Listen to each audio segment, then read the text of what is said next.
यीशु की सलामती आप सब देखने वालों और सुनने वालों के साथ अब से लेकर हमेशा तक होती रहे।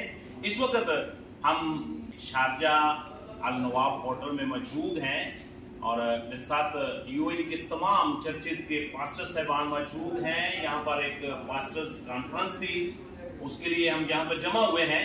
जैसा कि बाइबल मुकद्दस के अंदर लिखा हुआ है, हमें यूनिटी की जरूरत है।